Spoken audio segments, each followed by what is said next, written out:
تو پھر آپ کو جو مراحت ملیں گی بزنس کمیونٹی کو، اس کا جو ہے ٹرکل ڈاؤن جو ایفیکٹ ہے وہ عام عوام پہ کیسے پڑے گا؟ کیا کچھ فائدہ ہوگا؟ سر میں کیسے کہہ سکتا ہوں ہوگا یا نہیں ہوگا، پہلے حالات تو ٹھیک کروا دیں سر. مجھے یہ بتائیے کہ جب 100 روپے پہ ورسز ڈالر کے اگینسٹ 100 روپے کے اگینسٹ آپ کو $1 ملتا تھا، آج 300 روپے کے اگینسٹ آپ کو $1 ملتا ہے. تو الٹیمیٹلی جب واپس آئے گا، جب آپ کی یوٹیلیٹیز کی پرائسز نیچے آئیں گی، جب آپ کا انٹرسٹ ریٹ نیچے آئے گا، جب آپ کی ان پٹ کاسٹ نیچے آ جائے گی، تو الٹیمیٹلی آپ کا وہ افیکٹ نیچے آئے گا. اس وقت بجلی کی پرائسز آپ کو 15 روپے یونٹ ملتا تھا، آج 60 روپے یونٹ مل رہا ہے. تو آپ کیا سمجھتے ہیں کہ کیا پرائسز کم نہیں ہوں گی؟ کاشف انور صاحب آپ کیا سمجھتے ہیں کہ آج 25% پہ جو آپ کا انٹرسٹ ریٹ ہے، جب وہ انٹرسٹ ریٹ 6% پہ آ جائے گا تو وہی پرائسز رہیں گی. میں کاشف انور صاحب، ڈاکٹر محمد علی حمزہ ہے. میں اگر آپ کی بات کو انٹرپریٹ کروں تھوڑا سا جو آپ نے الیکشنز کے حوالے سے کیا، تو از اٹ لائک کہ الیکشنز ہونے کے نتیجے میں بھی جو گما گم کیفیت ہے معیشت کی وہ بحال نہیں ہوگی؟ therefore you believe کہ elections is not a quick solution. Doctor صاحب دیکھیں، میں بات یہ کرنا چاہتا ہوں کہ میرا ایک بیانیہ غلط بھی ہو سکتا ہے. ٹھیک ہے، میں نے بیانیہ دیا ہے، میں ایک جمہوری ملک کا ایک شہری ہوں جس نے ایک بیانیہ دیا ہے، وہ بیانیہ غلط بھی ہو سکتا ہے. جی ٹھیک ہے. میں نے اس بیانیے کو یا میری رائے کو، کیا آپ سمجھتے ہیں کہ chief of the army staff یا پرائم منسٹر یا پریزیڈنٹ یا الیکشن کمیشن اس کو امپلیمنٹ کر جائے گی؟ لیکن I truly endorse that. I truly endorse that. Right. مجھے یہ بتائیے کہ جو بات ہم کر رہے تھے، تو اس میں یہ جو آپ اس وقت آپ کی ڈیمانڈز ہیں بزنس کمیونٹی کی، اور آرمی چیف صاحب بھی جو ہیں وہ ریوائول کے لیے کوشش کر رہے ہیں، تو یہ کیا لانگ ٹرم ساری پلاننگ ہے کہ اس میں کوئی امیڈیٹ ریلیف ہوگا عوام کے لیے اور آپ کے لیے بھی، بزنس کمیونٹی کے لیے بھی؟ اس وقت دیکھیں جو بہت امپورٹنٹ بات ہے کرنے والی، اور جو وہاں پر جو بہت امپورٹنٹ تھا، جو SIFC کی بات ہو رہی ہے جس پہ $100 بلین بتا رہے ہیں کہ انشاءاللہ آپ کے ملک کے اندر انویسٹمنٹ آئے گی. اب وہ ایک دن کے اندر تو نہیں آئے گی نا، اٹ ول ٹیک ٹائم. اب آپ کو $25 بلین جو سعودی عرب نے دینے ہیں، $25 بلین UAE نے دینے ہیں. دو ممالک، اگر میں غلط نہیں ہوں تو کویت ہے، بحرین ہے، اگر انہوں نے بھی $25 بلین دینے ہیں، تو کیا یہ خوش آئند بات نہیں ہے؟ بالکل ہے. اور ایک اور بات، یہ انویسٹمنٹ صرف فورن انویسٹر کے لیے نہیں ہے، یہ لوکل انویسٹر کے لیے بھی ہے.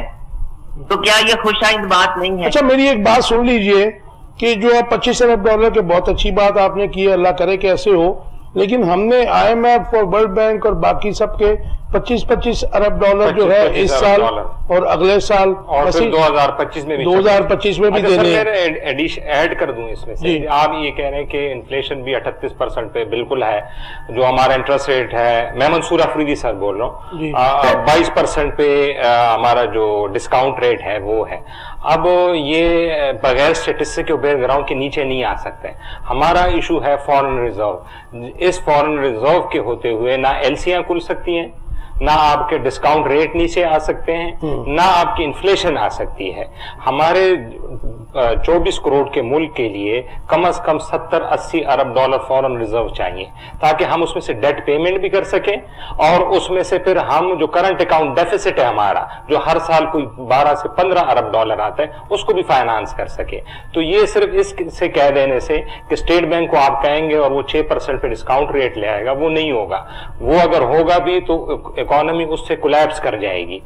آپ کی انفلیشن 100% پر چلی جائے گی، جس طرح ٹرکی اور ارجنٹینا میں ہوا. ارجنٹینا میں لوگ 1 کلو ٹماٹر خریدنے کے لیے بوریاں بھر کے لے کے جا رہے ہیں. انہوں نے یہی کیا، نوٹ چھاپے ہیں. تو یہ بغیر گراؤنڈ کے سر نہیں ہوگا. اس کے لیے جی کاشف بھائی. جی سر، میں بالکل اس بات کی تائید کرتا ہوں، اور میں بڑا شکر گزار ہوں کہ آپ نے میرے موقف ہی کی تائید کی ہے. میں اس سارے اکنامک پروسیجر کو جانتا ہوں کہ جب آپ کی انفلیشن بڑھے گی تو آپ کا انٹرسٹ ریٹ بڑھتا ہے، اور اس وقت انٹرسٹ ریٹ اتنی ہائی انفلیشن پہ نیچے نہیں آ سکتی. میں بالکل اس کانسیپٹ کو جانتا ہوں. میں نے تو دیکھیں، میں تو ایک رائے دے رہا ہوں کہ یہ ہونا چاہیے. جیسے chief of the army staff نے کی خواہش ہے کہ $100 بلین آ جائے، تو میری بھی خواہش ہے کہ 6% انٹرسٹ ہو جائے, انفلیشن بھی 6% ریٹ کے اوپر آ جائے, سیلز ٹیکس بھی 6% پہ آ جائے, تو ہم سب کے بارے نیارے ہو جائیں گے. $100 بلین ہمارے ریزرو میں پڑے بھائی آپ کی بات سے میں ایگری کرتا ہوں, لیکن میرا کنسرن یہ تھا صرف, آپ کی سب باتیں ٹھیک ہیں, لیکن آپ جو $25 ارب کی بات کر رہے ہیں کہ اللہ کرے گا ایسے ہی ہوگا, بلکہ تو یہ جو ہمارے اوپر جو برڈن ہے IMF اور باقی فورسز کا, جو ہم نے ہر سال اس سال انکلوڈنگ 2023 وہ دینے ہیں, تو وہ جو آئیں گے پیسے یا ڈالرز آئیں گے, اس کے بعد تو آپ بھی ویسے ہی رہ گئے, عوام بھی ویسے رہ گئے, ہمارا انفراسٹرکچر تو آپ کو پتہ ہی ہے. بات تو یہ ہے کہ وہ انویسٹمنٹ ہے, اور کیا یہ زیادہ بہتر نہیں ہوگا کہ یہ سوال ہم chief of the army staff سے پوچھ لیں کیا ہوگا, کیونکہ میں تو ان کا اسپوک پرسن نہیں ہوں, اور نہ ہی مجھے پتا کہ ان کا کیا پلان ہے. سنیں کیونکہ آپ کی بڑی فریکوینٹ میٹنگز ہو رہی ہیں, آپ ریلیونٹ آدمی ہیں نا, یہ کوشچن آپ ان سے پوچھ سکتے تھے نا, اور I would suggest you کہ نیکسٹ میٹنگ میں آپ یہ ضرور پوچھئے گا. نہیں جی, وہاں مجھے thank you very much for دو سجیشن. ہم نے وہاں بہت سی باتیں کی, ہم نے وہاں بہت سے ان کو کوشچن کیے, ہم نے بہت کچھ پوچھا ان سے.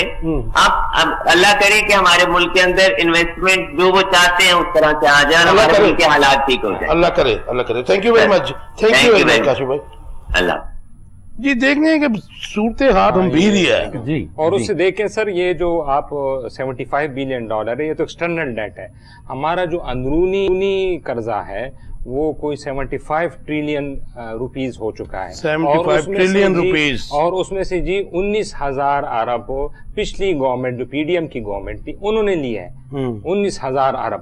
اب ہمارا, اب آپ دیکھ لیں پچھلے جو بجٹ انہوں نے بنایا ہے وہ کیا کر کے گئے, 12,000 ارب کا انہوں نے بجٹ بنایا, اس میں سے 7,000 ارب انہوں نے لون لی ہے, اور 6,000 کا ٹیکس ہے.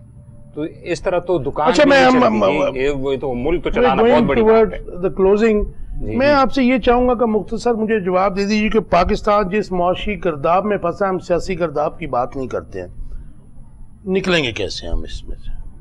اس میں سے تو سر وہ جو ایک اور بات میرے ٹیک لے لیجیے جی جی, کہ اس میں سے ہم اگر اکاؤنٹیبلٹی کی بات کریں, ریکوری کی بات کریں, وہ ایکسپیرینس بھی ہو گئے, سب کچھ ہو گیا, کچھ نہیں بنا اس سے. جی جی, کس نے لوٹا کس نے نہیں لوٹا وہ بھی اب کہانی آپ چھوڑ ہی دیں. کیوں جی؟ بالکل جی. تو اس میں سے وے آؤٹ جو امیڈیٹ ہے نا, جو پین کلر ہے, کیونکہ ہم 1947 سے لے کے اب تک پین کلر ہی لے رہے ہیں نا, اسٹرکچرل ریفارم تو وہ تو یہ جو چیف صاحب نے کہا ہے نا $25 ارب, اور پھر $25 ارب, $50 ارب, اور پھر جو کویت اور 100 ارب مر گیا, وہ 100 ارب. اگر $100 ارب سے میں کہتا ہوں جی $50 ارب بھی آ جائیں, تو آپ دیکھیں گے کہ یہ ڈالر کی ڈیمانڈ یہ زمین پہ آ کے گر جائے گی, یہ 170-160 پہ آ جائے گی. اگر $50 ارب ہسٹوریکلی ہوں گے. ہمارے جو سب سے زیادہ فورن ریزرو گئے ہیں مشرف صاحب کی حکومت میں گئے تھے 2006-05 میں, وہ کوئی $18 ارب گئے تھے, اور پھر عمران خان کی حکومت میں گئے تھے کوئی 18-19 ارب. ہم نے آج تک $50 ارب کا جو وہ ہے ٹچ نہیں کیا باؤنڈری. تو یہ تو ایک بہت بڑا کارنامہ. میرے پاس ایک کوسچن ہے, لاسٹ ایک آپ نے دیجئے, میں ایک لاسٹ کوسچن آپ سے پوچھنا چاہ رہا ہوں دونوں سے. جی جی, آپ اس پہ آپ کا امیڈیٹ ریلیف جو ہے پاکستان اکانومی. تین باتیں کاشف بھائی. Number 1, dreaming is not a strategy. اس سے کہیں آپ خواب دیکھنے سے کہیں نہیں جائیں گے. جزا و سزا, انٹرنیشنل ریلیشن بلڈنگ, اور تیسری جو موسٹ امپورٹنٹ چیز ہے, آپ ڈالر کی ہیجمنی سے باہر نکلیں. اور ڈالر کی ہیجمنی سے باہر نکلنے کے لیے آپ کو ڈالر کے علاوہ ٹریڈنگ پارٹنرشپ, وہ تو آپ نے لوز کر دی نا 2022 میں, جب آپ کو چائنا نے بھی کیا آفر کیا تھا, اور رشیا نے بھی کہا تھا کہ ان کی کرنسی میں آپ کریں, ٹریڈ کریں, تو ہم نے وہ لوز کر دیا. لیکن سٹل the solution is کہ آپ ڈالر کی ہیجمنی اور ڈالر کے ڈپریشن سے نکلنا ہے, تو اس کی ہیجمنی سے آپ باہر نکلیں. محمد علی بھائی, جس ملک میں امریکن ایمبیسڈر IG کو ملتا ہو, چیف الیکشن کمشنر کو ملتا ہو امریکہ کا, تو آپ یہ پھر میں بھی کہوں گا ڈریمنگ ہی ہے نا سر. اس میں تو آپ نے پولیٹیکل وہ بتا دیا, لیکن اس میں سے میں یہ ایڈ کروں کہ وہ جب تک سعودی عرب اور UAE پیمنٹ آئل کی ہے وہ ادر دین ڈالر نہیں کریں گے, تو ہمیں تو سب سے بڑا امپورٹ بل ہمارا 20 سے 25 ارب کا تیل کا ہے. اگر ہم اس کے لیے تو ڈالر چاہیے, وہ تو ین میں پیمنٹ نہیں ہو سکتی, نہ وہ روبل میں ہو سکتی ہے. تو جب تک سعودی عرب جس طرح وہ جا رہے ہیں, اب کیا سننے میں آ رہے ہیں برکس میں کہ اگر وہ کرنسی کوئی لاتے ہیں, اپنی کوئی انٹرنیشنل کرنسی